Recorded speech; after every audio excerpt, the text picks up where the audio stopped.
Thank you for the kind comments. I'm going to discuss really two materials today, and I'll show you the structures here, and I'll get into those a little later. But so my sponsors don't grumble. I acknowledge them on the first slide. So there's really two groups. Office of Science of DOE through the EFRC, that's this work. And then we have EERE Battery 500 Consortium, and here I'll discuss some of the layered oxides. But first, let me really look at what are the limits. And really, to do that, we need to look at where we are now.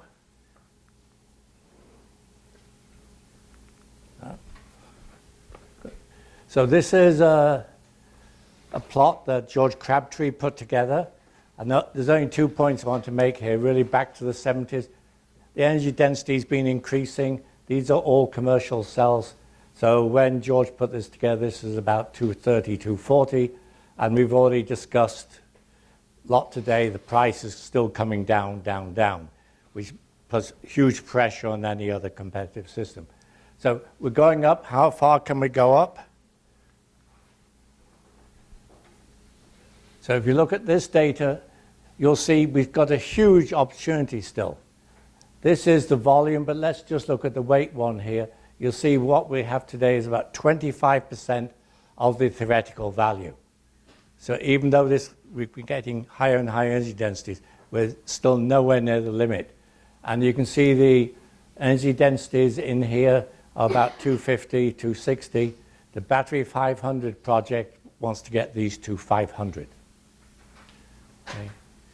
So the major challenge in getting any of these values up is the carbon anode. People have mentioned that already today. And the Battery 500 has jettisoned carbon and is working on pure lithium, trying to make lithium work. The two materials I'll talk about are phosphates, these polyionic ones. Lithium iron phosphate works great. It just has a low energy density. The layered oxides, this cycle may be at best 2/3 of a lithium, which means they're throwing that away before you even talk about dead weight. And if you want to look at these numbers, they're published way back when in the IIIE proceedings.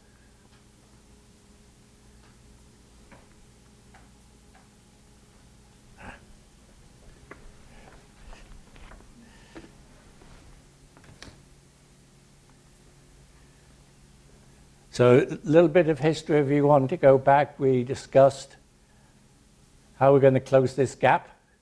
And this paper, in fact, goes back to Frank's, Jean-Marie, and my time way back when. So you want to look at the original solid electrolytes, why they worked and why they didn't work. It's all in this paper. So the real challenge, if we're looking at these layered oxides, you have a trade-off at the moment. You can have higher energy density. So you want to get the energy density over here. If you do that, you put more nickel in the layered oxides. Okay? But if you do that, then the thermal stability goes to pot. So you want the highest thermal stability. You've got round about 1/3 or less of nickel in the system. So you've got this trade-off between the nickel content, giving you energy density and reducing the safety. I should emphasize, and you saw the movie in the previous one, what these NMCs can do, they can initiate a fire. They're not the main cause of the fire. It's the electrolyte burning. Okay? But they can get things going. So the goal of the Battery 500 project is to get in this box up here. So high thermal stability, high energy density, and maintain capacity. Because if you work on these very high nickel ones, the capacity retention is not good. So we redid some of this data just to see what parameters are really important, and this isn't coming out very bright.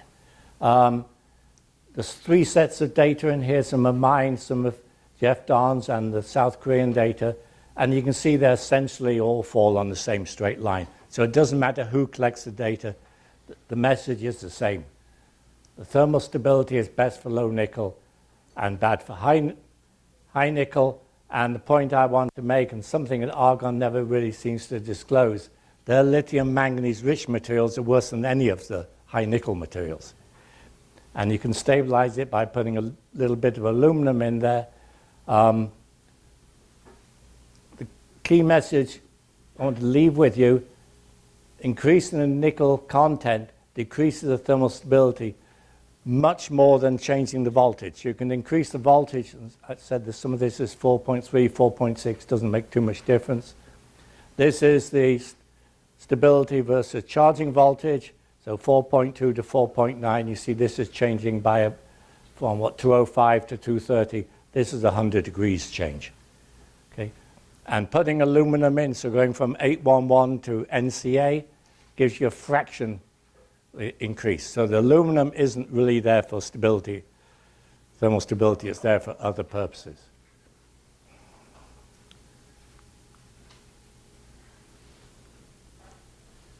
So the Battery 500 project.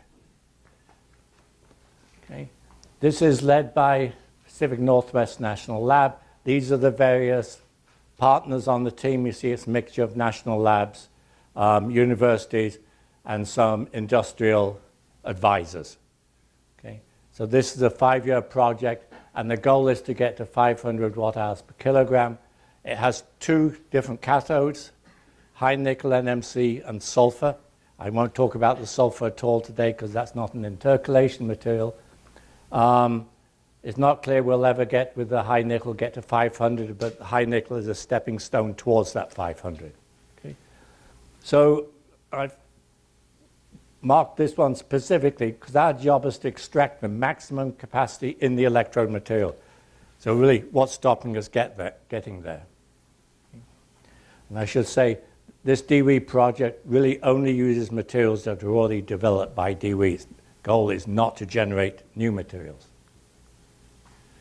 So the material they started with initially was this 622, so 60% nickel. Okay, we characterized this material. I should say the initial setup in the consortium was we're going to buy kilograms of material from a single source, so everybody in the consortium was working on the same material.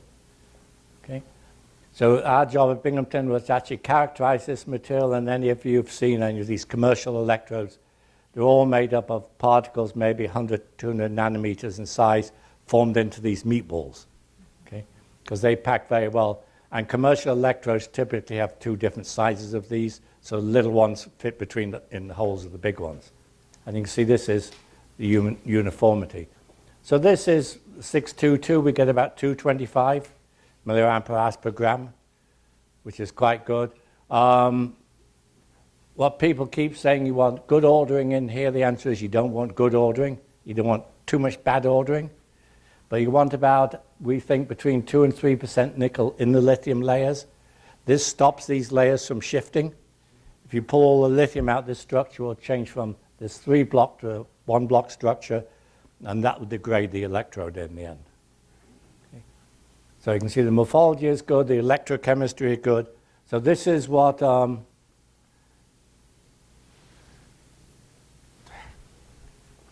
temperamental. Let's go next one. So this is what they achieved at the end of year 1. This was 15 months or so ago. So there's no cooking data in this system. So we make little pouch cells, and the weight in all the energy densities here is the weight of the whole package. So everything's included. And this one achieved the goal, first year goal of 300 watt-hours per kilogram. And this is now being published in Nature Energy. And the first year goal was to get 100 cycles at 300. So you can see here they achieved that. And this doesn't decay very much. I should point out this is a huge challenge. I think there may be 50 to 100% excess lithium on the anode, that's all. If you open this out, there's no electrolyte will drip out. Electrolyte weighs stuff, so you've got to get all the electrolyte out. So this is how a commercial battery will be built. This is the source we got the 622 from, and this is typically what commercial batteries will use, so we use that. Only 2% of carbon black. You'll see lots of publications, 10%, 15%. This is not realistic. And then if you get high rates with 10%, that's not a real system. You need to get down to about 2% 20% of each one of these. So 622 worked well. 622 was not going to get us much beyond the 300. So we then moved on and said, let's compare 811 with 622. You don't need to worry about all the details in here. These are different loadings. To get to 300 or 400 milliamp hours, watt-hours per kilogram, you need to be somewhere between 20 and 30 milligrams per square centimeter. And that's the other beef you find in a lot of publications. 10-15% carbon, 2 milligrams per square centimeter, 5 milligrams per square centimeter. It's not realistic. So you can see the 622, this falls off much faster with increase of rate than the 811. And the 811 is much less perturbed by going to very high loadings. So the 811 behaves better, so we switched the battery 500 over to 811, even though it's less thermally stable. And I should say we've measured the thermal release in DSC cells of all these materials, and the 811 every time pops the DSC cell open. Okay, so you know it's giving off a lot of gas. So with the 811, we in fact achieved 350 milliamp hours per gram, and that was the goal last October. The goal is going to remain at 350 milliamp hours per gram. We're not going to go to 500, but we're going to try to get more cycles out of that. And those of you who know about export control will realize we cannot go above 350. We're subject to export control if we get above 350.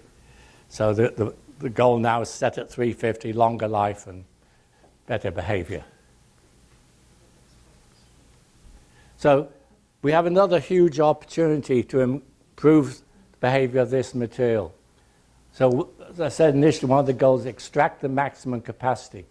Every one of these layered oxides on the first cycle, they lose about 12%, some say 20% of their capacity. So you charge it up and they come back down here. You never get this bit back here. Okay, I'll show you this is really independent of the material you're using. So if we could get this back, we can get to 400. So we're looking at what are the possible causes. It could be slow lithium, too much material, conductivity, the whole electrode. And I'll show you a few of the results we've got on that. So, was it 5 years ago? We actually measured diffusion coefficients in a range of these materials, and irrespective of the composition, you see the diffusion coefficient falls off by about 1.5 orders of magnitude as you go from 0.3 lithium down to about 0.7 or 0.8. So there's a huge fall off. So it's saying that the lithium ions diffuse slower and slower the more lithium is inside the system.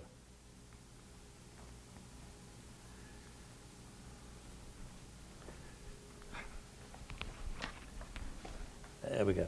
So Martin Winter, a couple of years after our work, he started studying this first cycle loss. And you notice here now, we said we lost about 20 or so. He's losing 35 in this particular one.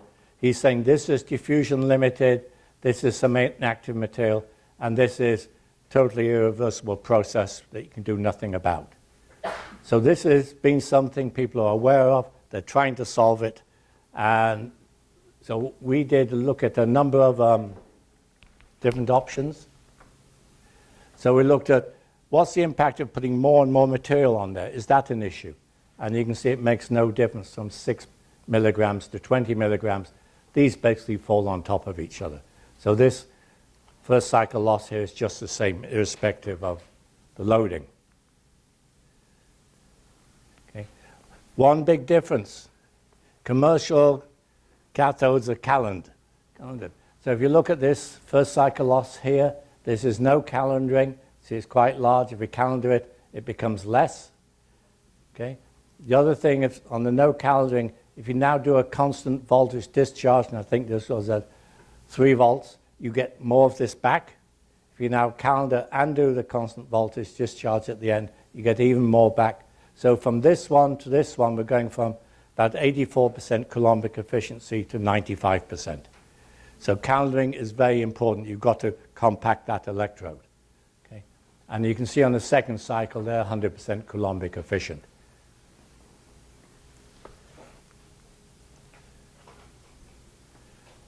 The key point of this one, it doesn't matter what the chemical composition is. We can increase the nickel content from 40% to 80%.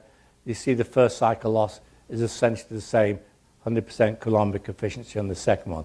So it's not, nickel content is not the issue.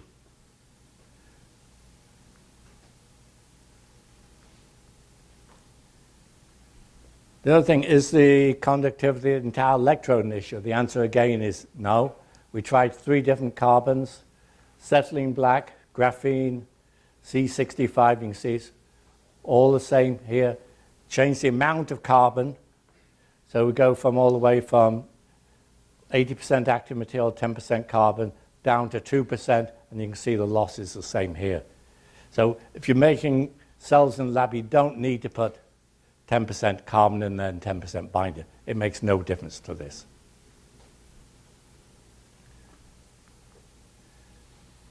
So we fell back to what we did initially. Let's look at the diffusion coefficient in 811. And you can see this is going from 0 lithium to fully lithiated.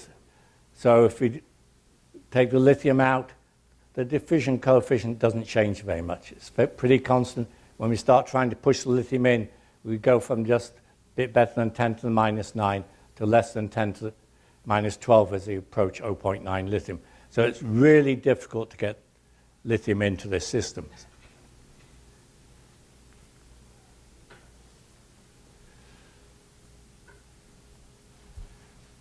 So now, being a chemist, having done kinetics way back when, the obvious answer, let's increase the temperature. Does that help? And so this is room temperature data for different charging voltages. And you notice here's our gap in here. And we won't repeat this one, but this one here. Raise the temperature, room temperature 21 to 45. The first cycle loss drops dramatically in both these 2 cases. So this is clearly of kinetic origin. On the 4.8 volts, it really gets messy. What it means is we're getting many more side reactions when we get to 4.8 volts. Okay. So clearly we don't want to go to such a high voltage. Right now, my postdoc is now looking at 55 or 60 degrees, see if we can eliminate this altogether. So we're saying this is clearly of kinetic origin.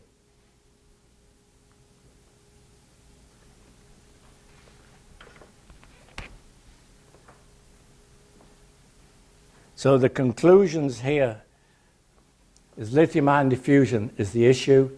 Calendaring is important. In our experiments, it looks like maybe 10 milliamps ampere hours per gram. It may be permanent due to CEI. There's a number of possible solutions. We've got to remove the kinetic effect or eliminate it. We may be able to modify the lattice. We're not sure this will work. And the permanent loss, we can put effective coatings on there, and we've put some coatings on, and they seem to be some effect. So what we're really looking for is, anybody who's been to the Tokyo subway will understand this one. So we want an atomic approach to push those last 20% of the lithium ions in. So let me go to the next part of the talk, a much shorter part, is right now we're putting less than 1 lithium or 1 electron per redox center. Can we go above that? So our goal was here, can we do multi-electron intercalation reactions? We can talk about putting, say, 2 or 3 lithiums in, 2 or 3 sodiums, 1 magnesium, part of an aluminum or zinc, so on. So we're looking at this, and this is all part of the EFRC. Clearly, if it didn't work, I wouldn't be telling you about it. And we're very happy that this got highlighted in the government's technology report for last year, which came out in February. It was the only EFRC item in that report, and the only really battery item in that report. So somebody in DOE or somewhere in the government liked it, but we don't know who. Just put a little bit of history on the top here. And you heard some of this from Jean-Marie. People started out with TiS2, lead material, worked very well. Voltage is too low. Then moly sulfide, naturally occurring mineral. then the cobalt oxide, NMCA, which is really, you've also got the spinel, which is another close packed oxygen lattice, then to the lithium iron phosphate, and now we're looking at this material over here. And the real driving force for looking at these 2-electron materials, and this came up in an earlier talk, DOE wants to get up to 600, 800 watt-hours per kilogram theoretical, and then get a fraction of it. So if you actually look at this plot here, and this is some of Gerd Ceder's postdocs and students generated voltage plot versus capacity for all the phosphates they could dream up. And I showed it right at the beginning, saying the more we make, the more errors there are in the voltages here. But the key point is you can't get over to this line with phosphates. Okay? The red line here is the electrolyte stability line, so anything up here, and we found this out, will not work. It will destroy the electrolyte first. So the only way to get in this region is actually to take two of these, add them together, and the ones that fall below the red line, it turns out, are vanadium.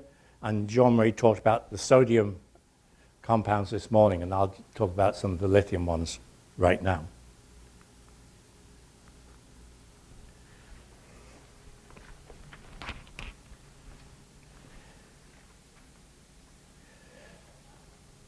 So what we do when we make these compounds, did I miss? There we go. So the way we made these compounds is by a solvothermal approach. We've been using this approach for the last 20, 30 years. Low temperature, so all these systems are made roughly 200 degrees centigrade. Somebody mentioned earlier, you don't want to use high temperatures. 200 degrees centigrade is free heat. That's the typical waste heat in a refinery or chemical plant. Okay? So the student here used vanadium chloride, phosphorus, pentoxide, and almost pure ethanol, not pure. If you use pure ethanol, it will reduce the vanadium. Heated this for 3 days, and I'm not sure we really needed 3 days, but now 3 days is conveniently Friday to a Monday. Okay. And with this, you got very pure, this vanadium phosphate structure with protons in it. If you then gently heat this up, or you can put it in an electrochemical cell and pump the protons out, you then get this empty lattice that we wanted.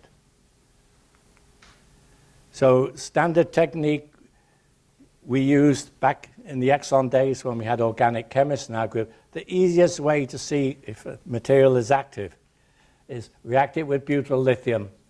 If it doesn't react with butyl lithium, it's not going to react in an electrochemical cell. Okay?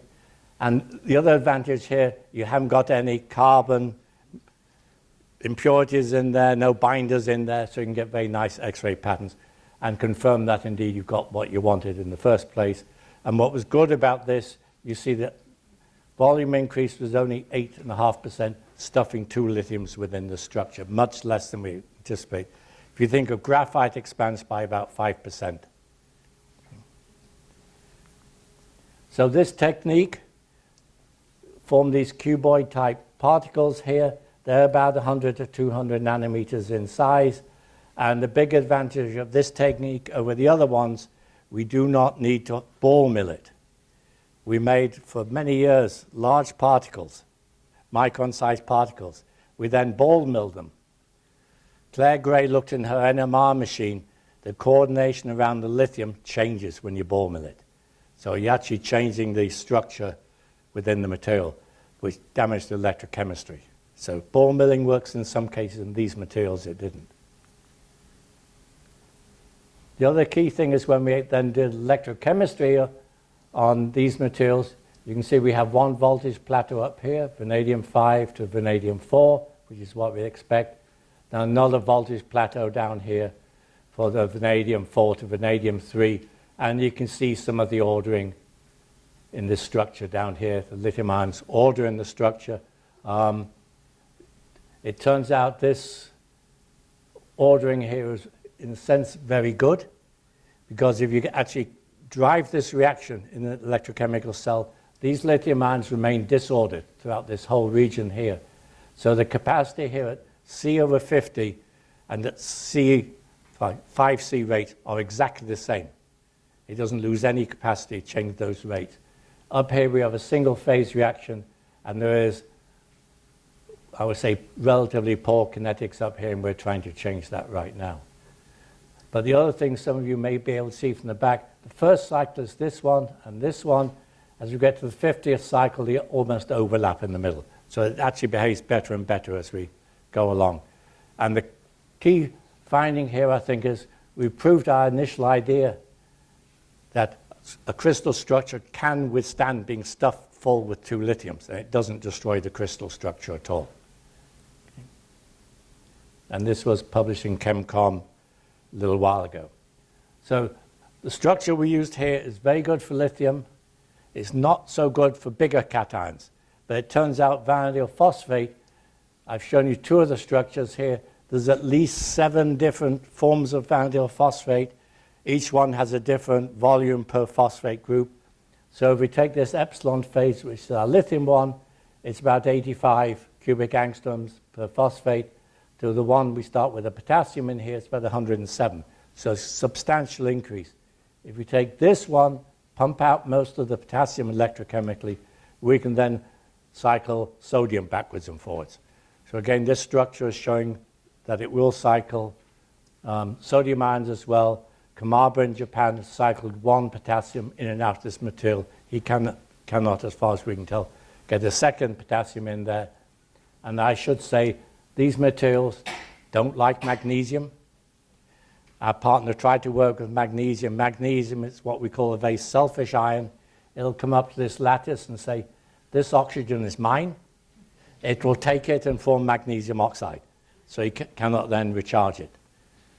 And I expect that's going to be the case for any highly charged ion in these, what are essentially insulating lattices. So magnesium, calcium will all cycle in metallic lattices like TiS2. We don't think they'll cycle in these insulating lattices.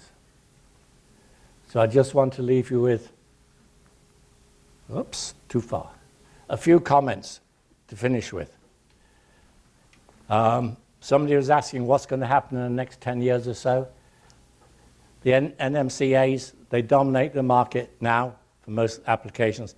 It's going to stay that way, I think. I don't see anything on the horizon that's going to bump it, partly because once it's in the market, you've got to have something that's, 20% better, maybe to bump it from the market. Partly because it has the highest energy density, lowest dollars, and you can play games with all these elements in here to get the capacity and behavior you want. Lithium iron phosphate, and in particular the manganese one, which is 4 volt, will, I think, continue to be used for some grid storage and other applications where volume is not important. And the Chinese dominated this up to about 3 years ago when the government said, work on these. Now the government's taking the subsidies away. A lot of the Chinese companies are now going back to these olivine materials because they're inherently lower cost. Okay?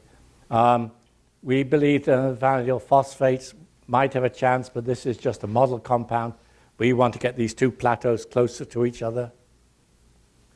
And as has been pointed out in the last talk and earlier, we need safe and stable electrolytes. That's really the thing that's hung us up. The electrolyte hasn't changed, I would say, since about 1985. So it's basically the same electrolyte, and they put a pinch of this in it or a pinch of that.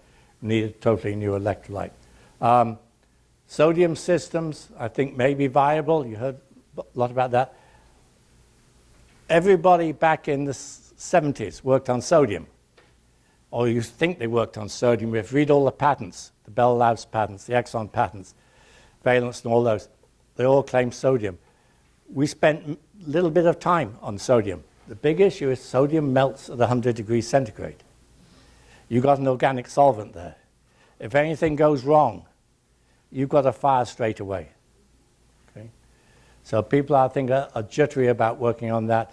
And somebody mentioned lithium air as having come and gone. And I think it's important to point out DOE had that big study in 2007. Lithium air was not mentioned. They had a big study in 2017. Lithium air was not mentioned. It came and went in that interim period. And No, we have to blame this partly on DOE. The DOE secretary was championing lithium air. Many of us said, hold back, it's got real issues, and there's no real energy density incentive. It's the same issue with magnesium. And the theoreticians could have told all the folks doing this, Anton van der Ven calculated the voltages in materials like TiS2 where we know it will work. Magnesium is 1 volt less than lithium. So you lose a volt straight away. And magnesium only easily goes into these metallic like lattices, so they only got about 2 volts to begin with. Okay? There's no evidence yet from anybody that magnesium can transfer more than 1 electron. So no one's got more than half of magnesium into any system per redox center. And as my colleague said in the previous one, there's a lot of hype. And we actually went back and searched who started this rumor motherhood thing about magnesium doesn't form dendrites. We were not actually able to find who started that. But clearly, no, Sarbojit showed it forms beautiful dendrites, and he had no difficulty in making dendrites. Okay? So this was the real push why people wanted to work on magnesium, because it's, quote, safer. So my bottom line in all this is anything magnesium can do, lithium can do better, so stop wasting our time on magnesium. The interesting, really, probably big challenges is calcium. I think folks have said the larger cation should diffuse better because the electrostatic interactions will be less than the smaller one. So calcium should diffuse faster. Calcium will have about the same voltage as a lithium battery, so you're not losing that 1 volt. And for fundamental scientists, there's a huge number of challenges, which means there's a huge number of opportunities. So we keep trying to convince people, look at calcium, if you're a fundamental scientist. And my wife will tell you that range anxiety is real. It's not something we dream up. So if any of you have ever been to Bermuda, as of about 3 months ago, you can now rent cars, provided it's a little electric car. Okay? So tourists weren't allowed to rent cars. So these are the kind of cars they rent. When we were there, had about 8 of them. There were about another 100 on the ship coming to Bermuda, so that there weren't many charging stations. Okay? So I'll stop there. So this is what I think is the bottom line for intercalation. I'm not going to say anything about conversion, except that I think, lithium sulfur is probably the best bet if you're going to put the money on something, because sulfur's cheap, but it's tough. Thank you.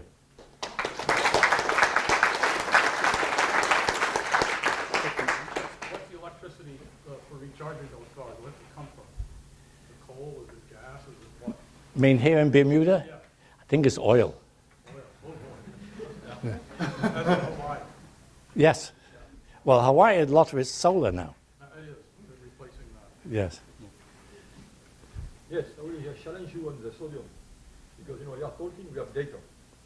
I can share you with some data on 1950, and you will see more or less compare data with lithium ion and sodium ion is, I will say, comparable. And also what I showed this morning, the great advantage, you don't have any issue and for clearly transporting the battery. Right. Because the reservoir is perfect.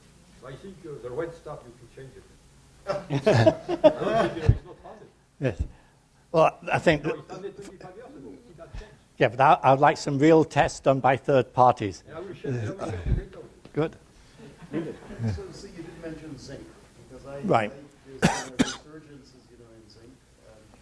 And I know obviously the water splitting is an issue. Right. But beyond that, is there any issue with zinc as you see it? Well, zinc's, no. Most of the work I do is tied in, certainly all the ER stuff for transportation. There's clearly no interest for zinc for transportation. And I think also for sodium, because the volumetric energy density isn't there.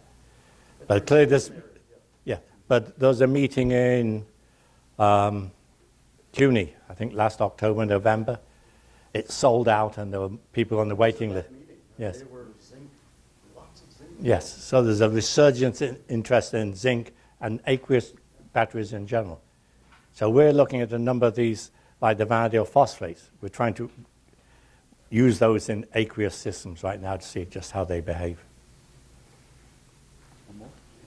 Just another interesting comment.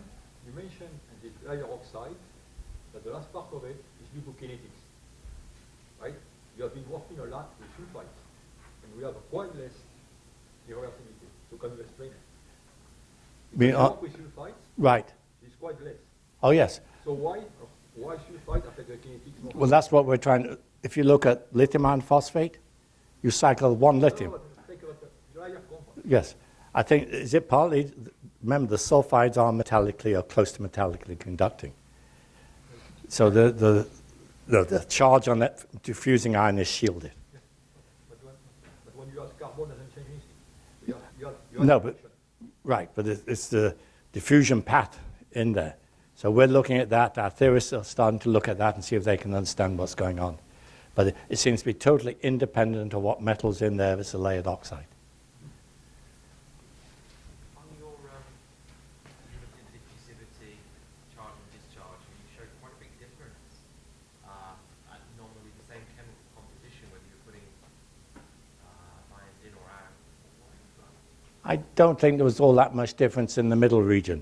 Not in the middle, but at the sort of highly discharged sample, 0.8, 0.9. Yes. There's like 2 or 3 orders of magnitude. Well, you're trying to push those last few lithiums in, and But from just a diffusion point of view, why would it be so different if the chemical composition is nominally the same? say it again, if, So if you're at 0.9 lithiums in the Right. structure, right? Whether you're discharging or charging, Right. you have basically the same structure. I thought I saw in your plot there was a multiple orders of magnitude difference in Yes. diffusivity. So what would drive that? Because I think you can argue it. It's like if this room has 3 or 4 empty seats in it, you bring 3 or 4 extra people in to fill those last empty seats. It takes a lot of energy. You've got to move all those ions. Okay. If taking them out, you just flow out easily. So all we can argue is it's just getting those ions into those last few sites is a challenge. But it doesn't make sense because, say, in lithium iron phosphate, there's no issue. In Vandale phosphate, there's no issue. In TiS2 and all the layered sulfides and selenides, there's no issue. So in our suspicion, it's something to do with the charge on the ion versus the charge on the layer and trying to get those last few pushed in there. But we've handed that over to the theoreticians now. And we'd like to challenge them, tell us what's going wrong here and how we can solve it. Okay, let's thank Professor Whittingham.